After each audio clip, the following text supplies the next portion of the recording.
আজকে সর্বদলীয় বৈঠক রয়েছে বিএলএ নিয়োগ নিয়ে।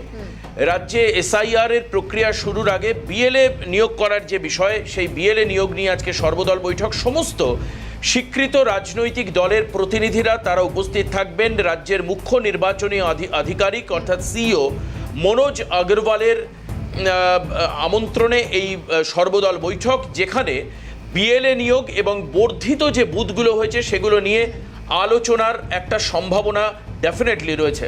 আমি দেবাশিস এই অনুষ্ঠানে রয়েছে আপনাদের সঙ্গে। একদম জোরাওয়ারে দেবাশিসের সঙ্গে আমি শর্মিষ্ঠা রয়েছে আপনাদের সঙ্গে। আর অবশ্যই যেটা আমাদের আলোচনা আজকে রয়েছে তার কারণ হচ্ছে এসআইআর আবহে ইতিমধ্যে কিন্তু রাজনীতি যথেষ্ট উত্তপ্ত, আর খুব গুরুত্বপূর্ণ বিএলও নিয়োগ নিয়ে একটা কড়া পদক্ষেপ নেওয়া হতে পারে, যার জন্য একটি সর্বদলীয় বৈঠকের কথা বলা হচ্ছে।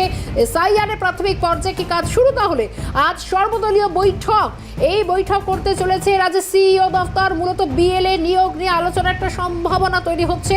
রাজ্যে বুথ বিন্যাসে যেখানে বাড়ছে, বুথের সংখ্যা খুব স্বাভাবিকভাবে বাড়তে পারে এমনটাই মনে করা হচ্ছে, এবং একটা সংখ্যা বলে দেওয়া হচ্ছে প্রতিটি বুথে থাকবে প্রায় 1200 কাছাকাছি ভোটার। একেবারে শর্মিষ্ঠা, তুমি যেটা বলছো এবার এটা কিন্তু ইসিআই এর অর্থাৎ ইলেকশন কমিশন অফ ইন্ডিয়ার এটা একটা নতুন ঘোষণা। এখন এই যে নতুন ঘোষণা, এটা কি? এটা হচ্ছে যে প্রত্যেকটা বুথে ম্যাক্সিমাম 1200 জন ভোটার থাকতে পারবে, বেশি ভোটার রাখা যাবে না। তার ফলে কি হচ্ছে? তার ফলত যেটা হচ্ছে সেটা হচ্ছে এই রাজ্যে যে 80,000-এর ওপরে বুথ ছিল সেটা বেড়ে কিন্তু 94,000-এর কাছে হচ্ছে।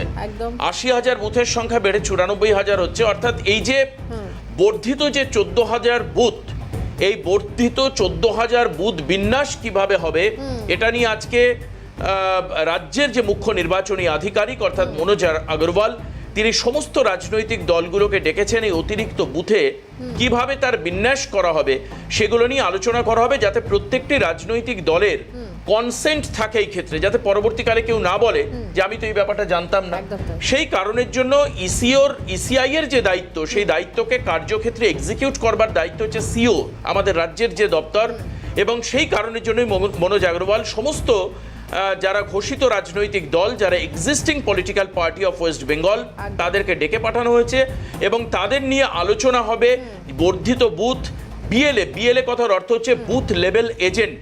এই যে বুথ লেভেল এজেন্ট কোন রাজনৈতিক দলের কারা থাকবে বা কিভাবে থাকবে, তার বিন্যাস কিরকম হবে, অর্থাৎ তাদেরকে কোন কোন জায়গায় কিভাবে ডিপ্লয় করা হবে, এই সমস্ত বিষয় নিয়ে কিন্তু আলোচনার একটা সম্ভাবনা রয়েছে। আজকের এই মিটিং অ্যাকচুয়ালি এটা কোনো রাজনৈতিক মিটিং নয়, বরঞ্চ এই মিটিং হচ্ছে সমস্ত রাজনৈতিক দলগুলোকে এক করে ভোট প্রক্রিয়া এবং এসআইআর প্রক্রিয়া কিভাবে সম্পন্ন হবে তার একটা প্রাক প্রস্তুতি তুমি বলতে পারো। It is a pre preparational phase. খুব স্বাভাবিক কথা। এবং দেখো, একটা বিষয় খুব গুরুত্বপূর্ণ দেবাশিস, সেটা হচ্ছে নির্বাচন কমিশন, বিশেষ করে জাতীয় নির্বাচন কমিশন, তারা কিন্তু তাদের একটা ঘোষিত অবস্থান যেটা স্পষ্ট করে দিয়েছিল যে এসআইআর ছাড়া কোনো রকমভাবে নির্বাচনে যাওয়া তাদের পক্ষে সম্ভব নয়। এবং সব থেকে বড় কথা, এসআইআর এখন কোন দুটো রাজ্যের মধ্যে আমরা সব থেকে বেশি এসআইআর এর একটা প্রভাব আমরা লক্ষ্য করছি, যা হচ্ছে বিহার, একেবারেই আসন্ন বিহারের নির্বাচন। এবং তারপর যদি উঠে আসে তাহলে বলবো পশ্চিমবঙ্গে এসআইআর এর আবহ একটা অন্য মাত্রায় পৌঁছে গিয়েছে। আর সব থেকে বড় কথা যে এই বিএলএ নিযুক্তকরণ নিয়েও রাজ্যে গত কয়েক মাস ধরে বা গত কয়েকদিন ধরে অন্তত যে একটা পর্যালোচনার পরিস্থিতি তৈরি হয়েছে, এবং বর্ধিত বুথ বিন্যাস নিয়ে সিও দপ্তরের সর্বদলীয় বৈঠক। কারণ কমিশন বা সিও দপ্তর কোনো রকমভাবে ঝুঁকি নিতে চাইছে না দেবাশিস। তার কারণ তুমি যেটা বলছো যে একেবারে স্বীকৃত যে রাজনৈতিক দলগুলি রয়েছে, দলগুলির প্রতিনিধি দলের সঙ্গে প্রত্যেকের সঙ্গে একে একে বসা, সেই বৈঠকে প্রত্যেকটি রাজনৈতিক দলের প্রতিনিধি তাদের বক্তব্য, সেই বক্তব্যগুলো শুনে সেগুলোর মূল্যায়ন, এগুলোই অন্তত সিও দপ্তর সেরে ফেলতে চাইছে। তার কারণ খুব স্বাভাবিকভাবে বারবার দেবাশিস একটা বিষয় তো তুমিও লক্ষ্য করেছো যে গত কয়েক মাস ধরে অন্তত এসআইআর আবহে নিয়ে যে উত্তপ্ত পরিস্থিতি তৈরি হয়েছে, তাতে কিন্তু বারবার সেই কখনো জাতীয় নির্বাচন কমিশন, কখনো বা রাজ্যের সিও দপ্তরকে কিন্তু কাঠগড়ায় ফেলতে হচ্ছে। তাই সিও দপ্তরের এই ভূমিকা নিঃসন্দেহে, মানে আজকের এই বৈঠকের ডাক, সেটা কিন্তু একটা অনস্বীকার্য, তার তো একটা অবশ্যই গুরুত্ব রয়েছে দেবাশিস।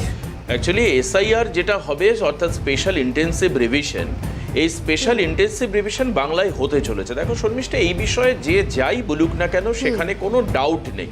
এবং এটাও ঠিক যে পর্যায়ক্রমিকভাবে বিহারের পর, বাংলার পর আরো অন্যান্য রাজ্যেও এসআইআর হবে। মহারাষ্ট্র এসআইআর কেন হচ্ছে? এসআইআর হচ্ছে নিবিড় নিবন্ধীকরণ, অর্থাৎ ভোটার তালিকার মধ্যে যে সমস্ত ভোটাররা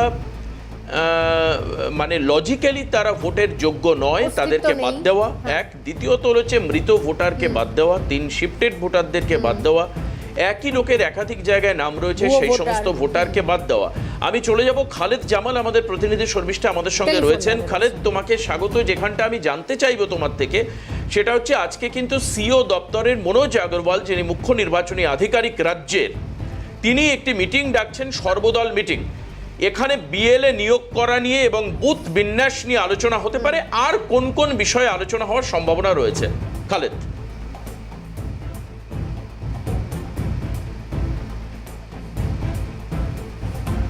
এই মুহূর্তে বড় বিড়ম্বনা হচ্ছে মুখ্য নির্বাচনী আধিকারিক দপ্তরে, সেটা হচ্ছে যে বিএলও নিয়োগ।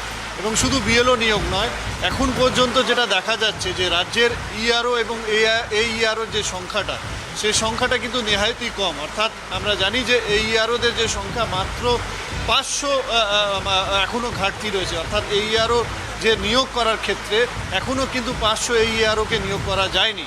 সেক্ষেত্রে কিন্তু আমরা জানি যে ইতিমধ্যে জাতীয় নির্বাচন কমিশন মুখ্য নির্বাচনী আধিকারিক দপ্তর থেকে যে রিপোর্ট চেয়েছিল, সেই রিপোর্ট কিন্তু আজকেই বিকেল 5টার মধ্যে মুখ্য নির্বাচনী আধিকারিক দপ্তরকে জাতীয় নির্বাচন কমিশনকে কাছে পাঠাতে হবে। অর্থাৎ তারা এই নিয়োগটা করতে পেরেছেন কি পারেননি, বা আদৌ তারা কিভাবে নিয়োগ করবেন, এই সমস্ত প্রক্রিয়া নিয়ে কিন্তু বিস্তারিত রিপোর্ট আজকে মুখ্য নির্বাচনী আধিকারিক দপ্তরের পক্ষ থেকে কিন্তু জাতীয় নির্বাচন কমিশনের কাছে পাঠাতে হবে। তার কারণ হচ্ছে যে এসআইআর প্রস্তুতি চালু করার ক্ষেত্রে সবচেয়ে প্রথম কথা হচ্ছে যে যদি এই ইআরও নিয়োগ না হয়, তাহলে এই প্রক্রিয়াটাও কিন্তু পুরো ভেস্তে যাবে। অর্থাৎ এই প্রক্রিয়াটা চালানোর জন্যে একেবারে ইআরও এবং বিএলওদের নিয়োগ একেবারে অনিবার্য। তাদের ছাড়া কিন্তু এই রাজ্যে এসআইআর করার কোনো প্রক্রিয়া কিন্তু চলতে পারে না বা সম্ভবও নয়। সেক্ষেত্রে কিন্তু আজকে বিশেষ করে এই ইআরওর সঙ্গে যাতে বিভিন্ন রাজনৈতিক দলে যারা প্রতিনিধিরা থাকেন, এই বিএলএর নিয়োগেও কিন্তু একটা বড় সমস্যা হয়ে দাঁড়াচ্ছে। তার কারণ হচ্ছে যে ইতিমধ্যে যে বুথ বিন্যাস হচ্ছে, সে বুথ বিন্যাসের ক্ষেত্রে আমরা জানি যে প্রায় 80,000-এর কাছাকাছি এই মুহূর্তে রাজ্য জুড়ে বুথ রয়েছে। সেটা যদি বিন্যাস হয় তাহলে আরও 14,000 বাড়বে। সেক্ষেত্রে প্রায় 94,000-এ যে দাঁড়াবে বুথ পশ্চিমবঙ্গে। সেক্ষেত্রে এই 94,000-এ যদি একজন করেও বিএলও নিয়োগ করা হয়, তাহলে 94,000 বুথে 94,000 বিএলএ দরকার পড়ে। সেক্ষেত্রে কিন্তু একটা বড় সমস্যা দেখা যাচ্ছে। তার কারণ এখনও রাজনৈতিক দলের পক্ষ থেকে কিন্তু সেই অনীহা দেখা যাচ্ছে। শুধুমাত্র 20,000-এর কাছাকাছি বিএলএ নিয়োগ হয়েছে বিভিন্ন রাজনৈতিক দলের পক্ষ থেকে, এবং সেটাই কিন্তু মাথা ব্যথা হয়ে দাঁড়াচ্ছে মুখ্য নির্বাচনী আধিকারিক দপ্তর এবং জাতীয় নির্বাচন কমিশনের। সেক্ষেত্রে এই বিএলও নিয়োগ করা, সেই জন্যে কিন্তু সমস্ত স্বীকৃত যে রাজনৈতিক দল রয়েছে, 8টি রাজনৈতিক দল, তাদের সঙ্গে আজকে বৈঠক করা হবে। সেই বৈঠকের মাধ্যমে বিএলও নিয়োগ করার উপরে জোর দেবে মুখ্য নির্বাচনী আধিকারিক দপ্তর, এবং সমস্ত রাজনৈতিক দলের কাছে সেই বার্তা পৌঁছে দেওয়া হবে যে আপনারা বিএলও নিয়োগ করুন। তার কারণ যে কোনো প্রক্রিয়ার করার ক্ষেত্রে ভোটার তালিকা সংশোধন থেকে নিয়ে বিয়োজন, সমস্ত যে নির্বাচনী প্রক্রিয়া সেটা করার ক্ষেত্রে বিএলএদের কিন্তু একটা গুরুত্বপূর্ণ ভূমিকা থাকে, এবং সেই ভূমিকা পালন করার জন্যে রাজনৈতিক দল যদি তাদের বিএলএ নিয়োগ না করে তাহলে সেক্ষেত্রে এই প্রক্রিয়া করা একেবারে অসম্ভব হয়ে দাঁড়াবে।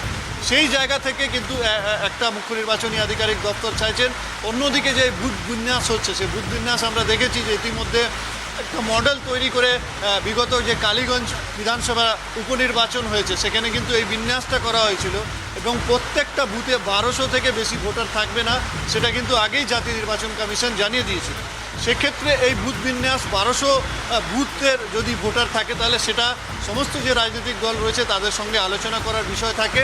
সেই জন্যে আজকে সমস্ত রাজনৈতিক দলের সঙ্গে তারা আলোচনা করবেন, এবং আলোচনা করে তাদেরকে জানাবেন যে এই অতিরিক্ত যে বর্ধিত যে বুথ তৈরি হয়েছে, অর্থাৎ এই যে 14,000-এর কাছাকাছি যে বুথ তৈরি হয়েছে, সেই বিষয়টা রাজনৈতিক দলকে জানানো হবে, এবং তার পাশাপাশি তারা বিএলও নিয়োগ করার উপরে জোর দেবেন। সমস্ত রাজনৈতিক দলকে বলা হবে যে তারা তাদের যে বিএলএ রয়েছে তাদেরকে নিয়োগ একেবারে। কিন্তু খালেদ, আরেকটা জায়গা আমার যেটা জানতে চাওয়া, যে এর মধ্যেই কিন্তু অনেক রাজনৈতিক দল তারা ইসিআই বা নির্বাচনী যে প্রক্রিয়ায় জাতীয় নির্বাচন কমিশনের ভূমিকা নিয়ে তাদের উষ্মা প্রকাশ করেছেন। বিশেষত এসআইআর নিয়ে তো একাধিকবার আমরা দেখেছি যে দিল্লিতে সংসদ ভবনের সামনে বিভিন্ন দলগুলো, বিশেষত বিজেপি বিরোধী দলগুলো, তারা একত্রিত হয়ে প্রতিবাদ করছে। তুমি জানো যে রাজ্য স্তরেও সেই প্রতিবাদের ছবিটা একই রকম। এখন এখানে দাঁড়িয়ে তুমি যে বলছো যে বিএলএ অর্থাৎ বুথ লেভেল এজেন্ট, এদের যদি নিয়োগ না করে রাজনৈতিক দলগুলো, তাহলে তো আরো জটিলতা বাড়বে ভোট নিয়ে, খুব স্বাভাবিক এটা।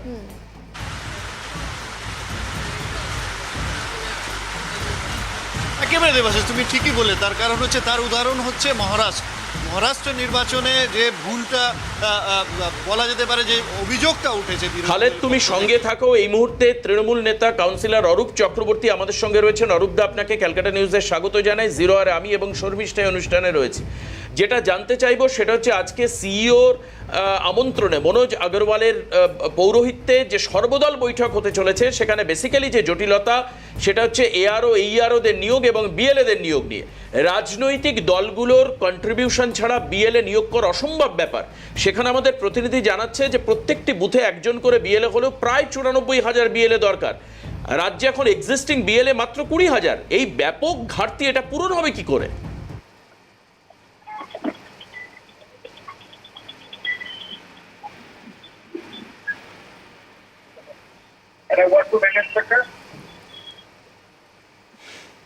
শোনা যাচ্ছে অরূপদা? হ্যাঁ, বলুন। বলছিলাম যে রাজ্যে আজকে রাজ্যের যে মুখ্য নির্বাচনী আধিকারিক, তার পৌরোহিত্যে সর্বদল বৈঠক রয়েছে। বিএলএ নিয়োগ নিয়ে একটা জটিলতা তৈরি হচ্ছে। বিএলএ যে পরিমাণ দরকার সেই পরিমাণ বিএলএ নেই। রাজনৈতিক দলগুলো সদিচ্ছা ছাড়া সেই অভাব পূরণ করা সম্ভব নয়। আপনাদের কি কন্ট্রিবিউশন থাকবে? প্রথম কথা, বিএলএটা পলিটিক্যাল পার্টি নিয়োগ করে, বিএলও নিয়োগ করে নির্বাচন কমিশন। সেই জায়গায় দাঁড়িয়ে নির্বাচন কমিশনের কাজ আমাদের করবার কথা না। একটা জিনিস বুঝতে হবে, ইলেকটোরাল রোল রিভিশন এটা একটা ন্যাচারাল প্রসেস। সারা প্রতি ইলেকশন বলে নয়, সারা বছরই ইলেকটোরাল রোল রিভিশন হয়। কিন্তু এফআইআর এর নাম করে যদি কাউকে গায়ের জোরে বাদ দেওয়া হয়, সর্বশক্তি দিয়ে সেই অপচেষ্টাকে রুখবে তৃণমূল কংগ্রেস। কারণ আমরা দেখেছি বিহার এবং মহারাষ্ট্রে এই একই জুয়া চুরির প্রসেস হয়েছে। মহারাষ্ট্রে ভোটার বাড়ানো হয়েছে, বিহারে ভোটারের নাম বাদ দেওয়া হচ্ছে। ভোট চুরি করতে গিয়ে ধরা পড়েছে। পশ্চিমবঙ্গের পক্ষে ভোট চুরি করতে দেওয়া হবে না, পশ্চিমবঙ্গে ভোট চুরি আটকানো হবে, পশ্চিমবঙ্গে বিজেপির জাল জুয়া চুরি আটকানো হবে। BLA appointed work task of electoral party. BLO appointed কাজটা হচ্ছে ইলেকশন কমিশনের। ইলেকশনের কমিশনের কাজ, এটা ইলেকশন কমিশন করুক, কিন্তু গায়ের জোরে কোনো ভোটারের নাম এই রাজ্যে বাদ দেওয়া হবে না। না, সেটা তো নিশ্চিত অরূপদা, কিন্তু এই যে বিএলএর যে অভাব, সেটা পূরণ করা সম্ভব হবে কি? কারণ আলটিমেট দেখতে গেলে এসআইআর এর বিরোধিতা বিজেপি ছাড়া সমস্ত রাজনৈতিক দলগুলোই করছে। সম্পর্কই নেই। বিএলএ কি করবে? বিএলএ পলিটিক্যাল পার্টি সিলেক্ট করে। আপনি ব্যাপারটা বুঝতে ভুল করেছেন। বিএলওর অভাব হতে পারে। বিএলও দেওয়ার দায়িত্ব ইলেকশন কমিশনের। আপনি আগে টার্মিনোলজিটা ভালো করে জেনে নিন। বিএলএ ডিপ্লয় করে পলিটিক্যাল পার্টি। বিএলএর অভাব হবে কেন? তৃণমূল কংগ্রেসে বিএলএর অভাব আছে। প্রতি বুথে 10টা করে বিএলএ দেওয়ার ক্ষমতা তৃণমূল কংগ্রেসের আছে। আপনি আগে টার্মিনোলজি গুলো ভালো করে জেনে নিন। ওটা বিএলএ বলেন, ওটাকে বিএলও বলে, বুথ লেভেল অফিসার, যেটা ডিপ্লয় করে ইলেকশন কমিশন। ইলেকশন কমিশন যদি অফিসার দিতে না পারে, রাজ্য সরকারি কর্মচারীদের রয়েছে, প্রতি বছর ইলেকশনে তারা কাজ করে, তারা এবারও কাজ করবে।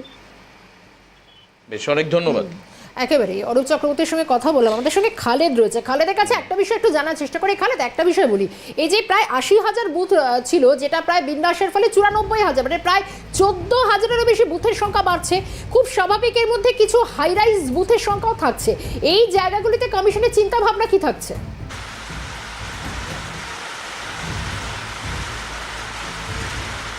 একেবারে দেখো, জাতীয় নির্বাচন কমিশন কিন্তু এই প্রথমবার আমরা যেটা জানতে পারছি যে যেই সমস্ত হাই রাইজ বিল্ডিং এ 600-র বেশি বাসিন্দা থাকে, ভোটার বেশ, থাকে, খালেদ, তোমার থেকে উত্তরটা নিচ্ছি। এই মুহূর্তে আমাদের সঙ্গে রাজনৈতিক বিশ্লেষক অধ্যাপক রাজাগোপাল ধর চক্রবর্তীও রয়েছেন। রাজাগোপাল বাবু, স্বাগত জানাই আজকে জোড়া আবার। এই মুহূর্তে দাঁড়িয়ে যে ব্যাপারটা তৈরি হয়েছে, আজকে কমিশনের একটি বৈঠক রয়েছে, সর্বদলীয় বৈঠক। মূলত বিএলএ নিয়োগ নিয়ে একটা আলোচনার জায়গা তৈরি হচ্ছে, কারণ এক ধাক্কায় প্রায় 14,000-এর কাছাকাছি বুথের সংখ্যাটা বাড়তে চলেছে। প্রচুর ধরনের বুথ থাকবে। বিএলএ নিয়োগ নিয়ে মূলত এই, তাহলে কি কোথাও কি রাজ্যে এসআইআর এর প্রস্তুতি যে শুরু হতে চলেছে, সেটাও কি আরো এক ধাপ এগিয়ে যাচ্ছে কমিশনের এই বৈঠক নিয়ে? মূলত কি বলবেন? হ্যাঁ, যে এসআইআর যে সব রাজ্যে হবে সেটা তো নির্বাচন কমিশন বলেছে। পশ্চিমবঙ্গের নির্বাচন তো 26 সালে, কিন্তু এখনই যখন নির্বাচন সংক্রান্ত সভা ডেকেছে, সর্বদলীয় বৈঠক ডেকেছে, এর ফলে তো পরিষ্কার যে এসআইআর হচ্ছে। এরা এই সংক্রান্ত তারা তো যে সার্কুলার পাঠিয়েছে, তাতে পরিষ্কার লেখা সব রাজ্যেই হবে। পশ্চিমবঙ্গ সরকারের আমরা দেখেছি যে অলরেডি তারা সিদ্ধান্ত নিয়েছে যে কোথাও কোথাও গন্ডগোল হয়েছে টোটাল লিস্টে। সেখানে তারা দেখেছে যে বেশ কিছু, মানে খুব দ্রুততার সঙ্গে বেশ কিছু মানুষকে ঢুকিয়ে দেওয়া হয়েছে। আমরা electoral registration officer, assessor electoral registration অফিসারকেও তারা কিন্তু বদলি করে দিয়ে সাসপেন্ড করতে বলেছে, এসবগুলো ঝামেলা হয়েছে আমরা জানি। এখন এই যখন শব্দটিও বৈঠক ডেকেছে, তা এই জায়গায় তারা তো আর এইটা ইস্যুর উপরে শব্দটিও বৈঠক তো তারা করবে না, এটা তারা যা মনে করছে এটা তাদের নিজস্ব সিদ্ধান্তই যথেষ্ট। এসআইআর এর ব্যাপারে বুথ লেভেল এজেন্টও রাখছে, বুথ লেভেল অফিসারের সাথে বুথ লেভেল এজেন্ট যেখানে লাগবে, তখন তারা বাড়ি বাড়ি সমীক্ষা চালাবে, সরকারি অফিসারও থাকবে, রাজনৈতিক দলের প্রতিনিধিরাও থাকবে, এবং তার কারোর অবজেকশন থাকলে সেটাও সেখানে জানাবে। সুতরাং মোটামুটি দেখা যাক আজকের মিটিং এ কি ধরনের আলোচনা হয়। তা হয়তো অনেক রাজনৈতিক দল প্রতিবাদ করবে, তারা এসআইআর হয়তো চাইছে না, চাইবে না, এরকম কথা বলবে। কিন্তু মানে নির্বাচন কমিশন যেটা সিদ্ধান্ত নিয়ে রিভিশন তারা করতে পারে, দেশের আইন অনুযায়ী করতে পারে, এবং সেখান থেকে বোধহয় তারা পিছুয়া হবে না। কিন্তু রাজনৈতিক দলগুলোকে তারা নিশ্চয়ই তারা সহায়তার কথা বলবে, কি হবে তার এগোতে চাই সেসব বলবে, এগুলো তো হবেই। আমরা ওয়েট করে বসে আছি কি ধরনের সিদ্ধান্ত হয় আমরা জানতেই পারবো মিটিং এর পরেতে। হ্যাঁ, বেশ, অনেক ধন্যবাদ জানাবো আপনাকে সময় দেওয়ার জন্য। রাজাগোপাল ধর চক্রবর্তী ছিলেন আমাদের সঙ্গে। অবশ্যই আমরা আবারও ফিরবো, মানে খালেদের থেকে একটা উত্তর অবশ্য নেব, সঙ্গে আরো প্রশ্ন রয়েছে দেবা। আমাদের সঙ্গে আমাদের প্রতিনিধি খালেদ রয়েছে। খালেদ, তুমি এর আগের প্রশ্নের উত্তর ঠিক যেরকমটা দিচ্ছিলে, যেটা বলছিলে তুমি।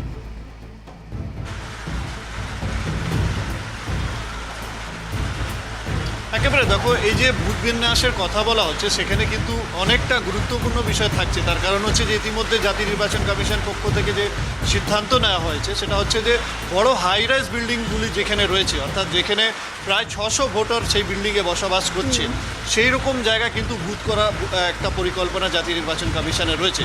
তার কারণ অনেক সময় দেখা যায় যে হাই রাইজ বিল্ডিংয়ে যারা ভোটার তারা কিন্তু ভোট অধিকার প্রয়োগ করার ক্ষেত্রে একটা অনীহা প্রকাশ করেন।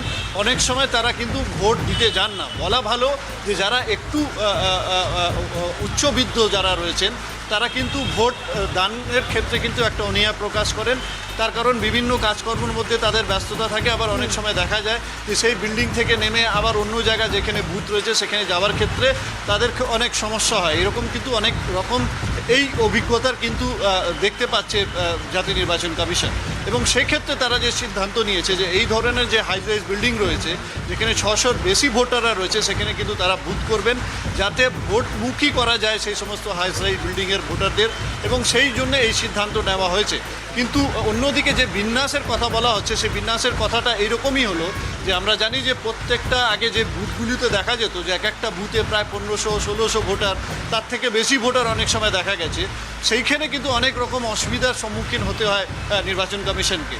সেই জন্য সে বিন্যাস করে একেবারে 1200-র বেশি ভোটার একটা বুথে না থাকবে সেই সিদ্ধান্তটা তারা নিয়েছেন, এবং সেই সিদ্ধান্ত কার্যকর ইতিমধ্যে আমরা দেখেছি যে মডেল হিসাবে তারা বিগত যে কালীগঞ্জ বিধানসভা উপনির্বাচন হয়েছে সেখানে তারা প্রয়োগও করেছে। একেবারে, এবং অবশ্যই এই প্রেক্ষিতে দাঁড়িয়ে আজকের এই বৈঠক কতটা ফলপ্রসূ হয় সেদিকেও আমাদের নজর থাকবে। খালেদকে ধন্যবাদ জানাবো, কিন্তু এই মুহূর্তে